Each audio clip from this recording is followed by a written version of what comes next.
Voltamos, meus queridos, segundo tempo da nossa aula de biologia. A gente está conversando um pouquinho sobre as teorias evolucionistas, tá?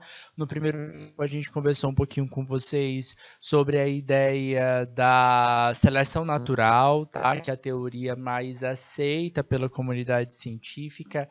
Ela foi proposta por Darwin, tá? E a grande ideia dela é o seguinte: nós não temos, né? Nós não somos esses organismos imutáveis. Nós mudamos ao longo do tempo, tá? Nós tivemos ancestrais que eram espécies diferentes das que estão vivas hoje.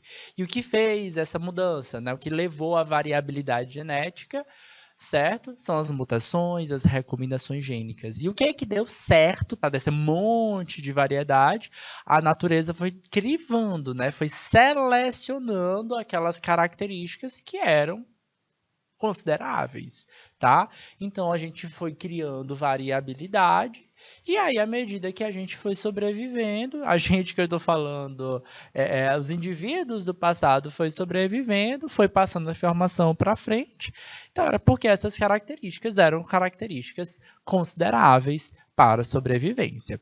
Bora lá, pessoal de Pedro Laurentino, o pessoal de Palmeiras, pessoal que está acompanhando nossa aula pelo YouTube também. Bora ver aqui um pouquinho sobre a ideia, tá? Da mudança, tá? Então, gente, a gente entra dentro desse conceito da especiação também, tá? Especiação já é um conceito um pouquinho mais recente, tá? Então, depois que essa teoria evolucionista de Darwin ela foi mais consolidada, tá? Principalmente nos estudos da genética, né, do que a gente chama hoje de neodarwinismo, tá? A gente começa a entender um pouquinho sobre os conceitos de especiação.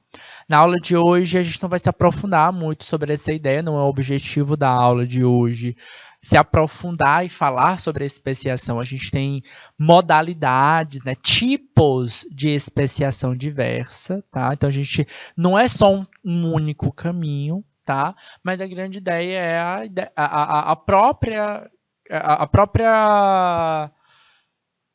ideia da palavra especiação. A gente está falando da formação de novas espécies, tá? Como é que isso acontece? Acontece ao longo do tempo. Isso acontece porque as espécies vão gerando variabilidade e alguma coisa vai selecionando. Então, à medida que quando a gente olha para o passado, opa, o indivíduo que me deu origem já não é mais o mesmo meu, né? As características são distintas, as características são diferentes. A gente consegue acompanhar isso? Em geral, não, tá? Mas os seres humanos, eles conseguem observar algumas coisas, alguns comportamentos, tá? Hoje, com o avanço da ciência, né, com essa capacidade da observação, do acompanhamento, da experimentação, existem alguns indivíduos, algumas espécies que a gente consegue acompanhar, tá? Seja na natureza ou em laboratório, tá? Então, isso vai depender muito do ciclo de vida de cada espécie. Tem ciclos de vida de espécies que duram dias, tá? E isso ajuda muito no controle, né? Agora, o ser humano, por exemplo, demora muito, né? 10 anos, 15 anos para a gente entrar num estágio de vida, né, considerado fértil, né? Então, só vai se reproduzir como questões sociais depois dos 30. Não dá, a gente não consegue acompanhar todas as gerações, né? Então, há essa dificuldade. Quem sabe daqui a algumas centenas de anos, né, com o avanço, né, com o acompanhamento em massa, né, da vida, a gente possa ver alguma coisa. Mas hoje em dia não. Então, o que é a especiação? É justamente o termo ligado, né, ao surgimento, né, de forma bem resumida, a gente pode dizer que se trata basicamente do processo de surgimento de uma nova espécie, tá? A grande questão, gente, o que é uma espécie, tá? Quando a gente fala a palavra espécie, tá? Para a biologia, a gente está falando do conjunto de grupo, né? Um grupo de indivíduos, de seres vivos capazes de se reproduzir gerando descendente fértil, tá? Capaz de se reproduzir gerando descendente fértil. Tá? Então, se existe incompatibilidade física para se reproduzir, já é um grande requisito para dizer o seguinte: opa, provavelmente esse serzinho aqui não vai gerar descendente fértil. Mas cuidado, tá? Cuidado. Se puder existir o que a gente chama de intercruzamento, tá? Se eu conseguir... beleza, o meu corpo, eu sou bem grandão, e o outro corpo ser bem pequenininho, tá? O outro indivíduo. E essa incompatibilidade, não dá para encaixar professor para poder reproduzir, mas se eu puder reproduzir, né, de forma intermediária, isso a gente pode levar ao que a gente considera descendente fértil. Tá? Eu vou mostrar para vocês em exemplos aqui, especialmente nos exemplos dos cachorros, tá? Ajuda a gente a visualizar um pouquinho. Mas a grande questão é, ter espécies significa dizer conjunto de indivíduos que conseguem se reproduzir gerando descendente fértil.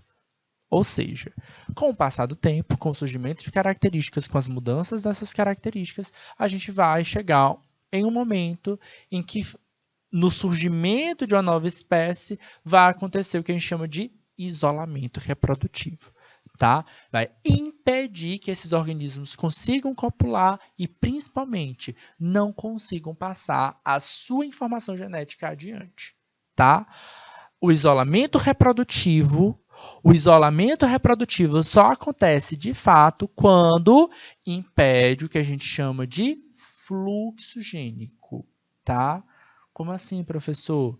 Passar a minha informação para os meus descendentes, tá? Para os minha prole, para os meus filhos, tá? E que os meus filhos peguem essas características e passem essa informação adiante para os filhos deles ou os meus netos, ok? Vamos nós. Então, aqui essa visão aqui mostra um pouquinho. Então, aqui a gente tem um grupo, que é um grupo A, certo? Então, a gente tem o que a gente chama de população. Então, o que é a população? É um conjunto de indivíduos da mesma espécie que vivem no mesmo lugar em um mesmo período de tempo. Tá? Então, a gente tem o que a gente chama o conceito de população. Por isso a gente fala assim, a população de Pedro Laurentino, a população de Luzilândia, né? Então, a gente está falando das pessoas que vivem no município de Oeiras, certo? Isso é a população, tá? Então, observa aqui que essas baratinhas, elas pertencem à população A, tá? Então, aqui se encontrando, beleza. Acontece algum evento e surge o que a gente chama, por exemplo, uma barreira geográfica. Barreira geográfica, tá? A barreira geográfica é obrigatória? Ela não é obrigatória.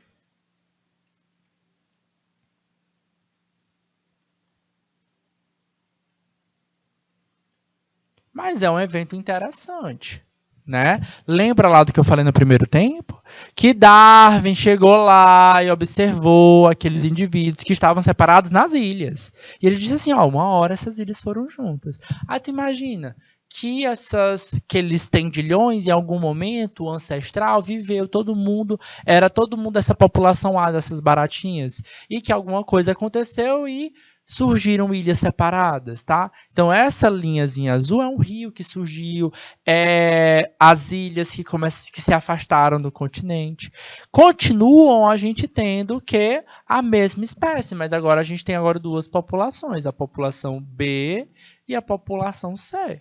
Tá? Não é mais a população A, porque eles não estão mais juntinhos. E, claro, o tempo passou.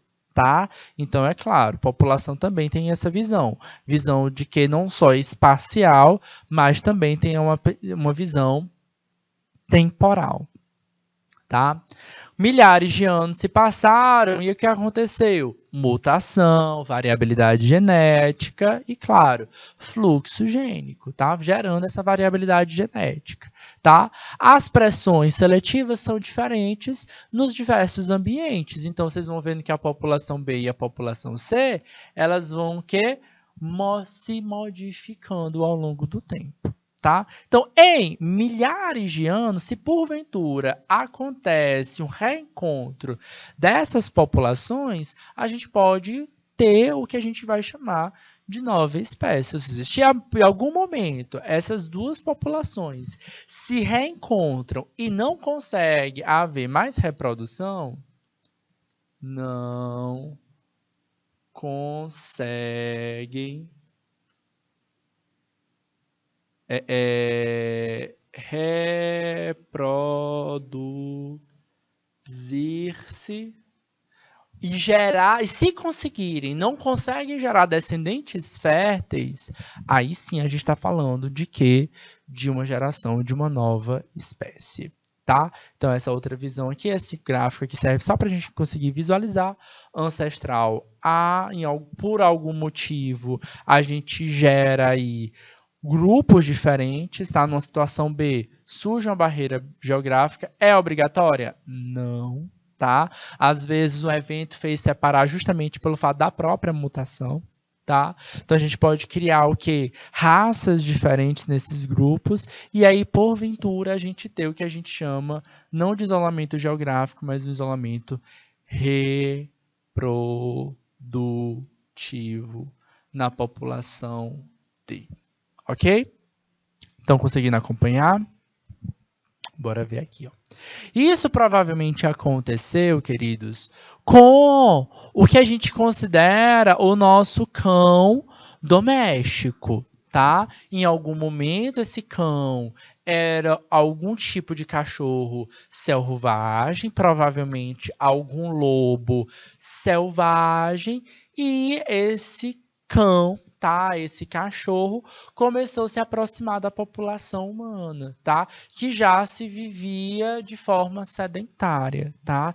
Então, isso foi muito importante por duas coisas, né? A grande visão e a grande teoria que a gente tem é que esse cão se aproximou e os dois foram numa relação de ganha-ganha, tá? Aquele cachorro conseguia comer os restos de alimento dos humanos, então meio que garantia o alimento dele, e ele começou também a ajudar o ser humano, por exemplo, na proteção, no pastoreio, certo? E aí ele foi começando a ficar um pouco mais dócil, tá? Então veja bem, aí surge um conceito que a gente chama, gente, de seleção artificial, tá? Atenção, os cachorros que foram conseguindo sobreviver, eles apresentavam características mais tranquilas, mais dóceis, mais calmas. Por isso o ser humano conseguiu se aproximar e deixar ele mais perto. O cachorro foi provavelmente o primeiro animal a ser domesticado. Depois que o cachorro foi domesticado, é que o ser humano conseguiu domesticar outros. Então a gente tem o gado, né, que é o boi, a vaca, né, que a gente consome, a galinha, o porco e tantos outros animais, patos, gansos e por aí vai indo, são animais considerados domesticados. O ser humano ele passou a criar esses animais. Eles são um pouco diferentes da vida selvagem, justamente pelo seu comportamento mais calmo. Pensa num boi, pensa num touro, por exemplo. Mais que um touro, pensa num búfalo, tá? Que é de vida livre. Então, de fato, eles são diferentes. Pensa num cachorro fofinho, bonitinho, pequenininho, que entra dentro de casa e pensa num lobo. Ah, são bem diferentes, de fato. Tá? Quem é mais evoluído? Quem veio de quem? Cuidado, tá? Na verdade, o lobo ele está presente hoje, o cachorro também. Então, os dois são sobreviventes aí dessa natureza. Passaram por pressões um pouco diferentes. Não é à toa que eles são morfologicamente diferentes, tá? Porém, eles provavelmente tiveram algum ancestral em comum, tá? O que a gente considera hoje dos cachorros domésticos, tá? A gente não fala de uma seleção natural, tá? Especialmente para os cachorros domésticos e para muitas plantas, para a maioria dos animais domésticos, a gente fala, mas na verdade, de uma seleção artificial, porque não é, de fato, a natureza selvagem que seleciona as características daqueles seres vivos, mas os seres humanos com interesse dele. Aí a gente fala, um dálmata, um cachorrinho cheio de pintinhas, tá? Beleza, Marileide. Anexo de Guaribas, no Piauí. Certo, obrigado, querida. Vamos nós, ó. Que bom que você não foi embora. Que bom. Então, ó, a gente olha para um cachorro e a gente fica, que bonitinho, né? Em geral, os cachorros domésticos, eles são muitas vezes selecionados meramente por valores estéticos, tá? Mais do que a funcionalidade. Embora lá atrás, no passado, ele serviu muito para a questão funcional e até hoje sirva, tá? Então, serve para a raça, ela é selecionada para o pastoreio, certo?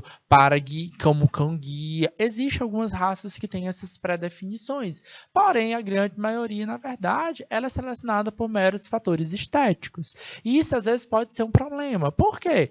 Porque a gente seleciona o que a gente vê, mas algumas outras características vêm junto, como, por exemplo, problemas em articulação, lágrimas, dificuldade de respirar, tá? Então, provavelmente, um cachorro que tem dificuldade de respirar na natureza selvagem não iria conseguir sobreviver. Ele sobrevive por questão de pressão seletiva estética humana. A gente chama isso de seleção artificial. A gente não faz seleção artificial só com cachorro, tá? A gente vai fazer seleção artificial com cavalo, com boi, com planta, tá? Escolhendo as características que são mais interessantes para a gente. Tá? Plantas, por exemplo, a gente modifica, né? A gente cria plantas que são mais suculentas, mais carnosas, mais nutritivas, por exemplo. Tá? Então, a gente modifica isso.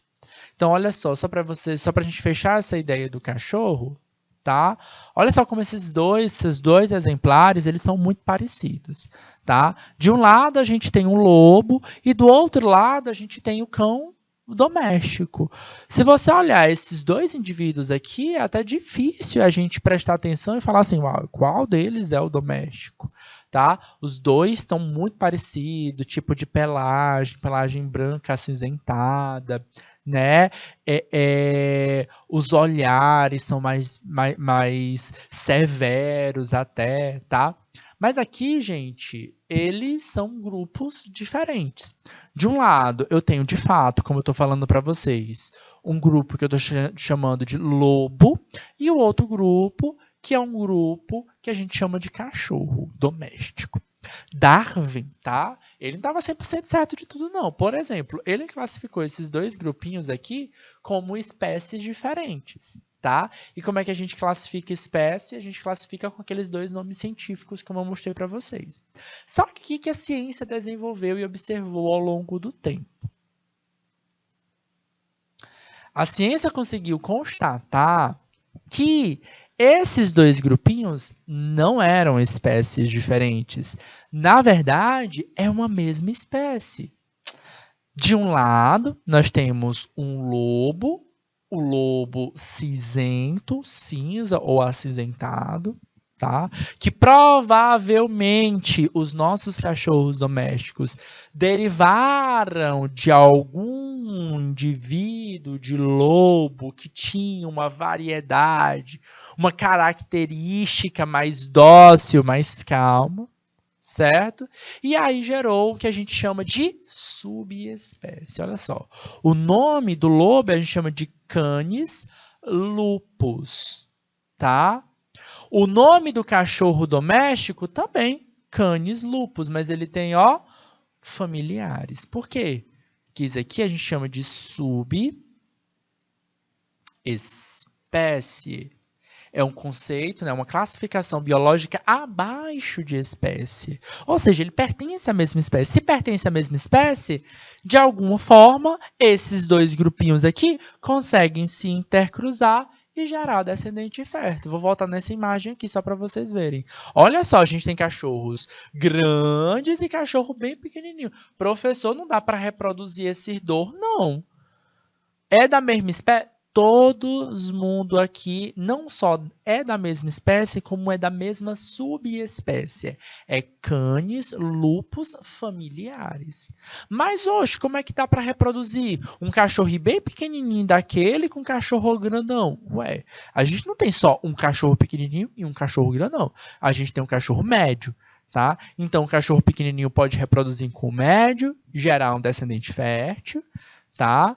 Então, esse pequenininho pode reproduzir com esse que é um pouquinho maior, certo? Esse grandão pode reproduzir com esse que é um pouquinho menor. E os descendentes desses podem se reproduzir e gerar descendente fértil. A grande ideia é o fluxo gênico. Então, a forma como está aqui, pode ser que um não consiga se cruzar diretamente, mas se indiretamente eles podem se reproduzir e passar a informação, se de alguma forma lá no neto, no bisneto, o meu gene vai chegar, a gente está falando de um fluxo gênico. Essa é a ideia do fluxo gênico. Então, quando a gente fala de um isolamento reprodutivo, o foco não é a palavra isolamento reprodutivo, não é incompatibilidade física, é o fluxo gênico, é se eu consigo passar adiante a informação, essa é a ideia do fluxo gênico, tá? Então, foca muito, presta atenção nesse detalhe da palavrinha fluxo gênico, porque isso vai ser importante para vocês nas questões, tá? Elas gostam de utilizar esse termo, ok? E só a nível de curiosidade, queridos. A gente olha para o husky siberiano dessa aqui, que é uma raça muito bonita, inclusive, tá? A gente acha que é o cachorro mais próximo do lobo, mas não é. O cachorro mais próximo do lobo, geneticamente falando, então já fizeram análise, é um trabalho de 2004, fizeram análise comparando as várias raças de cachorro doméstico com o do lobo e observou que esse cachorro chamado, desculpa, não é o husky siberiano, é o shih tzu, tá? O shih tzu, cachorrozinho pequeno, a gente costuma falar de cachorro de apartamento, porque ele é criado dentro de apartamentos, que é uma locação pequena, tá? Cachorro de bolsa, né? Cachorro de madame também, tá? Esse cachorrozinho aqui é o que tem, geneticamente falando, mais genes parecidos com o lobo selvagem, tá? O lobo cinzento, ele vive ali no entorno do Canadá, norte dos Estados Unidos, tá? É perigoso, tá? Bravo, cachorro doméstico, dócil, calmo, especialmente shih tzu, super calmo, tá? Não é tão agitado, existem outros animais, outros cachorros que são mais agitados, tá? Para mostrar para vocês aí como isso pode mudar bastante, tá? Na perspectiva genética. Hoje, tá? Quando a gente fala em ciência, em classificação biológica, a gente não olha mais só para morfologia, tá? A gente olha muito para uma coisa chamada filogenia, a origem de vida, tá? E essa filogenia é genética. Então, a gente faz esse mapeamento, esse traço genético, tá? Então, por exemplo, hoje a gente faz uma leitura muito forte, a gente sabe que biologicamente, geneticamente falando, o animal mais próximo que a gente é o chimpanzé, tá? Mas, né, a gente se separou lá na evolução há milhões, há 5, 12 milhões de anos atrás, tá? Então, há muito tempo a gente se separou, né? Enfim. Bora ver aqui algumas questões. Tem questão do Enem falando justamente sobre a reprodução dos cães. Vamos ver, ó. Lobos da espécie Canis licão. Olha só como é que se escreve nome científico, gente, ó. 2 palavrinhas, tá? Certo? A primeira representa o que a gente chama gênero, tá? Então significa dizer que essa espécie pertence ao gênero Canis, tá? Assim como a espécie do cachorro, assim como a espécie do lobo selvagem, tá? E a segunda nome, observa que só a primeira letrinha está em maiúsculo. Observa que está em itálico, ela está destacada porque esse nome está em outro idioma, está em latim, tá?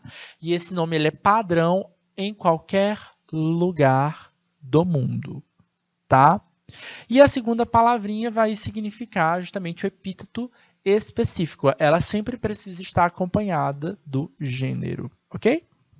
Então, lobos da espécie Canis licão, do leste dos Estados Unidos, estão intercruzando com coiotes, tá? Aquele do coiote do desenho animado, pois é. Só que esse do coiote, ele vive no oeste dos Estados Unidos. Lembra lá que naquele desenhozinho do coiote, ele era um animal que vivia no Velho Oeste, tá? Então, olha só, ele conseguiu intercruzar com coiotes. Ok, beleza. Intercruzar até dá, né? A gente sabe, por exemplo, que um cavalo, se ele cruzar com uma mula, são de espécies diferentes, geram desculpa, se o cavalo cruzar com a burra, né, ele vai gerar a mula, tá? E essa mula, tô confundindo de novo, é o cavalo com a jumenta, tá? O cavalo com a jumenta gera a mula ou burro, tá? Então, a mula ou burro são inférteis, tá? É o que a gente chama de híbrido. Então, então o cavalo e a jumenta são de espécies diferentes. Repito, ter um intercruzamento não significa dizer, tá, que é da mesma espécie, tá? O que vai gerar ser a mesma espécie é gerar descendentes férteis. De novo no exemplo. Cavalo com a jumenta consegue gerar ou o burro ou a mula, mas tanto o burro como a mula são inférteis, tá? Então, nesse caso, a gente está falando de espécies distintas. Cavalo, a espécie Canis lacan e Canis latrans conseguem intercruzar até aqui esse momento? Ok. Além disso, os indivíduos da borda oeste da área de distribuição de Canis licão estão se acasalando também com os lobos cinzentos, o tal do Canis lupus, tá? Que é da mesma espécie do cachorro. Aí tem um detalhe importante que a questão do Enem está me falando, ó. Todos esses cruzamentos têm gerado descendentes Opa, professor! Gerou descendente de fértil, é o quê? É da mesma espécie, né, não? É da mesma espécie. Vocês já sabem disso. Intercruzou, gerou descendente. O descendente é fértil? É porque é da mesma espécie. Bora ver aqui que a questão está me dizendo mais. Os animais descritos foram classificados como espécies distintas lá no século XVIII. Que nem o Darwin disse pra gente que lobo cinzento era de uma espécie e cachorro doméstico era de outra, mas a gente já viu que não é, tá? No entanto, aplicando-se o conceito biológico de espécie proposto por Ernest Mayr em 1942, e o que diz ele? Para ser uma mesma espécie, tem que reproduzir e gerar descendente fértil, tá? Esse é o conceito. E ainda muito usado hoje em dia, esses fatos, o que fatos? Daqueles animais aqui que estão descritos, lobo, coiote e lobo cinzento, serem de espécies diferentes, esse é o fato, ele não se confirma. Por quê? Bora ver aqui, ó. Então, que fato é esse? Fato de Canis lacan ser uma espécie, Canis latrans ser outra espécie, Canis lupus ser outra espécie. Então, bora ver aqui o que está acontecendo. Letra A. Esses animais são morfologicamente muito semelhantes. Se fosse tão semelhante assim, no passado, eles não teriam sido classificados como espécies distintas. Falso. Tá?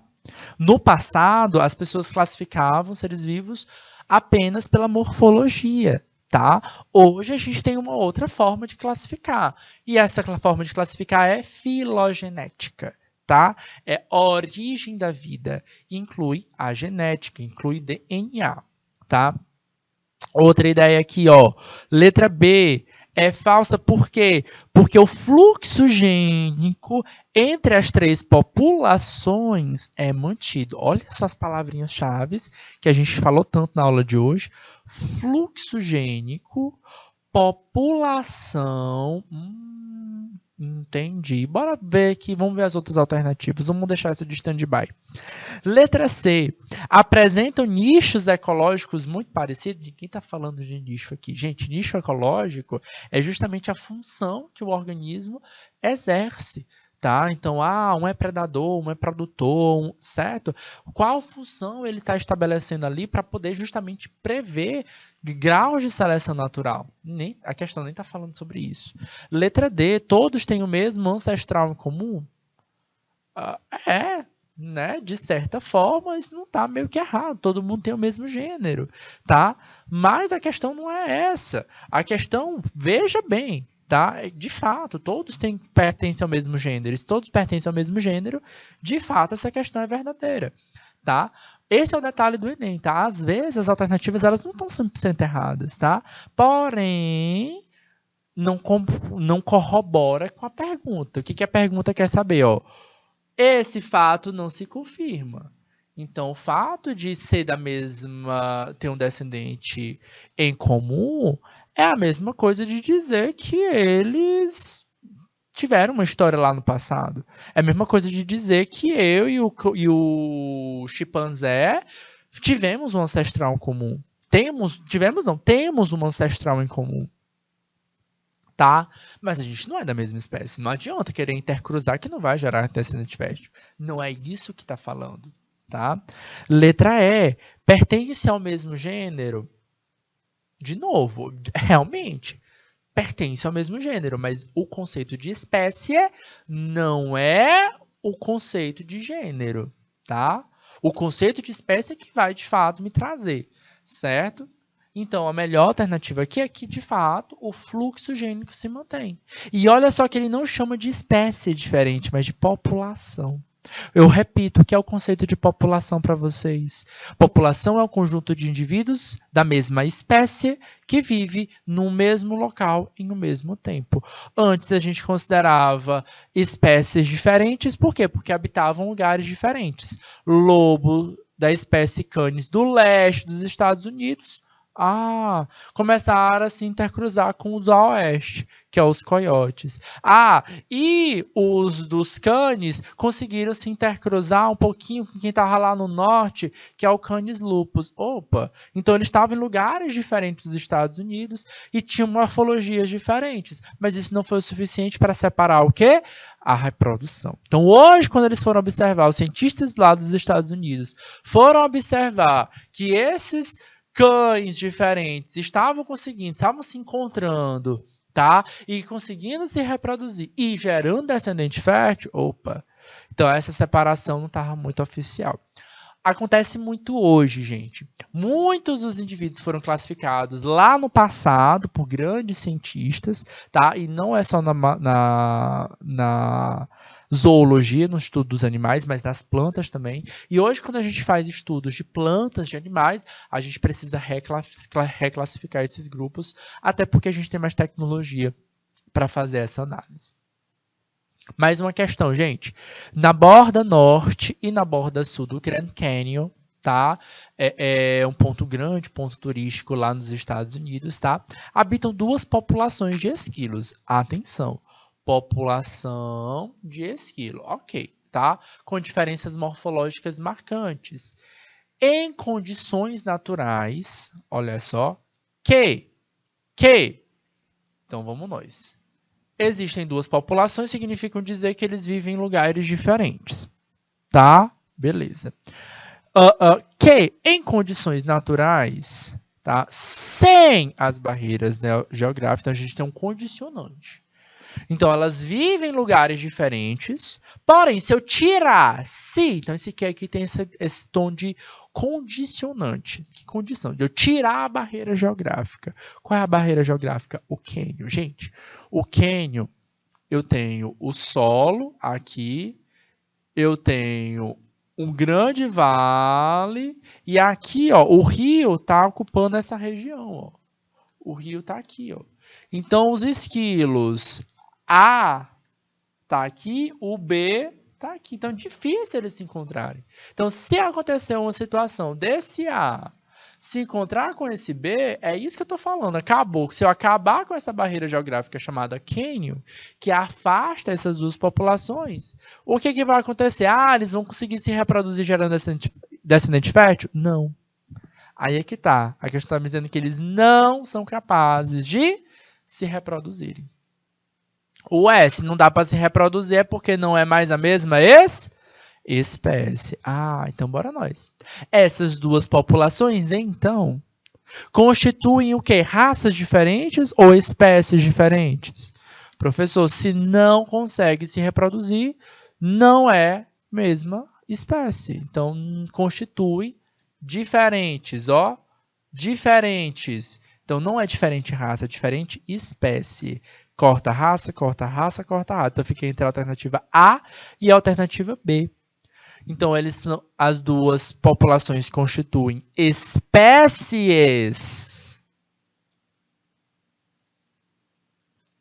diferentes devido principalmente à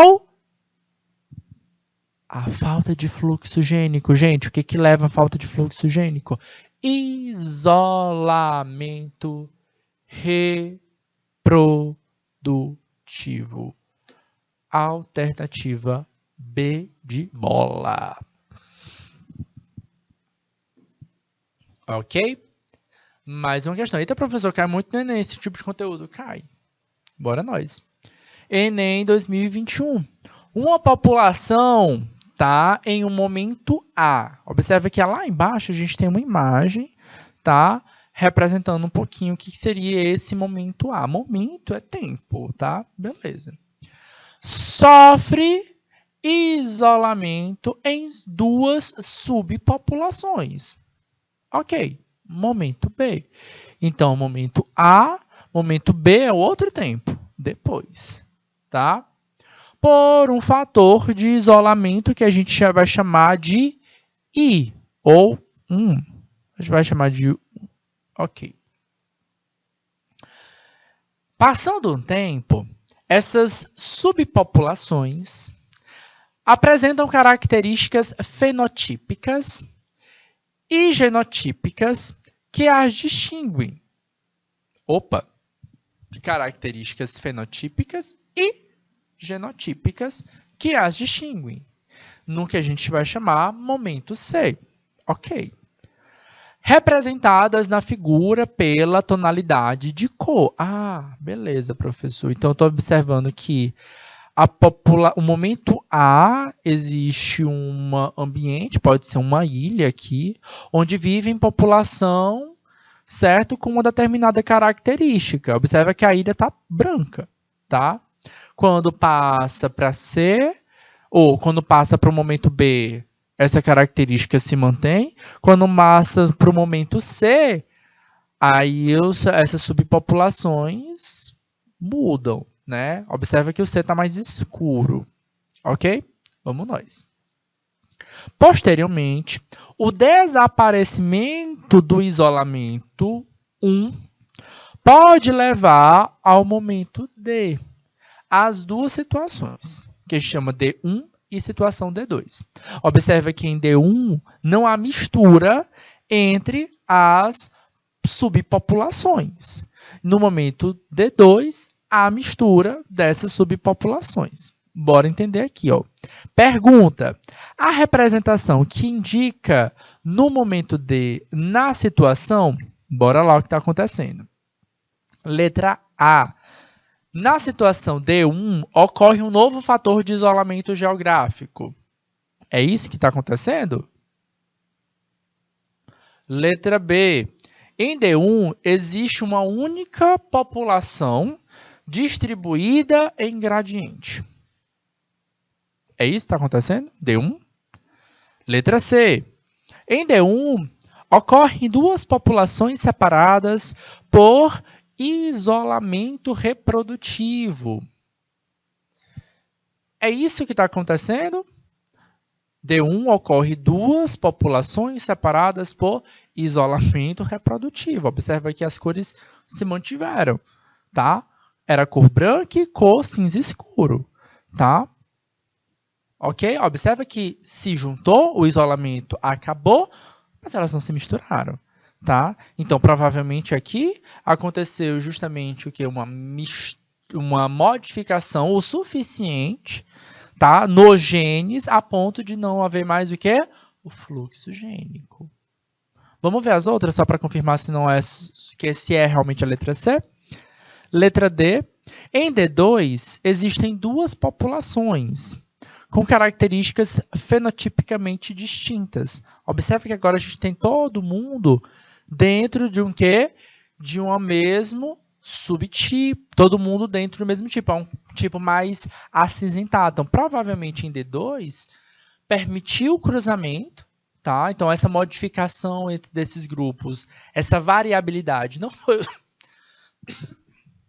foi o suficiente para gerar uma nova espécie em D2, tá? Na situação D2, provavelmente as características, a variabilidade, tá? Então, o que aconteceu em C? Aconteceu variabilidade.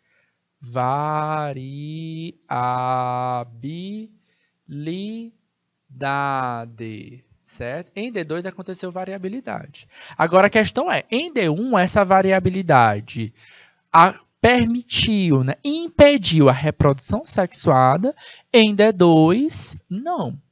Tá? Não impediu. Por isso fica mais acinzentado. Por quê? Porque eles conseguem se reproduzir e aí essa variabilidade se mescla entre eles, tá? Aumenta ainda mais. Então, não existem duas populações, é uma só. Em D2, foram preservadas as mesmas características fenotípicas da população A. Foi? População A era branca, agora é cinza clara. É isso que está acontecendo? Não. Tá? Então, não coexistem duas populações, falso. Não preserva a população original, falso. A gente vai para uma outra característica. No 1, ocorre um novo fator? Não acontece outro fator. Na verdade, essas características são distintas. Alternativa aqui, alternativa C, tá? Só corrigindo aqui, viu, queridos? Não é B, não. É C, ok? Vamos nós? Vamos fechar aqui a nossa aula, só para a gente fechar o nosso conteúdo, tá? Essa característica, ela também é visualizada, essa mudança de característica, ela também é visualizada nos seres humanos. Então, ó, gente, voltando aqui, ó, só para a gente fechar a nossa aula de hoje, essa evolução, ela também é visualizada na espécie humana, tá? Eu já até pincelei com vocês ao longo da nossa aula, mas só para a gente visualizar. Algo aconteceu em torno de 13 milhões de anos atrás, tá? Beleza? E a gente pode ver dentro desse cladograma, tá? Então, quando a gente lê um cladograma, quem está aqui no topo está vivo hoje, é o presente. Presente. E o ancestral está lá atrás, lá embaixo. Então, a nossa evolução surgiu, ó, chimpanzé, ser humano. A gente se separou aqui, provavelmente há 13 milhões de anos, tá? Mas aí não é só, não aconteceu só os dois aqui bonitinho, tá? Isso aqui é o que o Darwin viu. A gente vê o chimpanzé, vê o ser humano, a gente vê que o chimpanzé é o ser vivo hoje mais parecido com o ser humano geneticamente falando, morfologicamente nem tanto, mas geneticamente falando, 98% do DNA, ó. Eles dois têm 98% de compatibilidade genética. É muito parecido, certo? Se a gente fizer uma análise, a gente sabe que fósseis estão aqui desses vários grupos aqui, ó, Homo habilis, Homo erectus, Homo neanderthalensis, tá? Então, esses outros indivíduos são variantes que aconteceram ao longo desse período, desses 12 milhões de anos, e algum deles sobreviveu, outros não sobreviveram, tá? Então, ó, presente, ó, quem tá aqui, ó, só o chimpanzé e o Homo sapiens. Quem ficou para baixo serviu para contar a história. Foram variantes nesses grupos que, claro, me trouxeram, né, permitiram trazer características que fossem consideradas bem-sucedidas, que são essas características que a gente conhece do ser humano. Tá bom, queridos? Queridos, a gente vai ficando por aqui, tá? Em uma outra oportunidade a gente dá mais profundidade sobre a evolução específica do ser humano, as características, tá? Numa aula mais oportuna, tá? E a gente vai se encontrar na próxima sexta-feira, tá bom, queridos? Grande beijo, grande abraço, até a próxima aula. Tchau, tchau.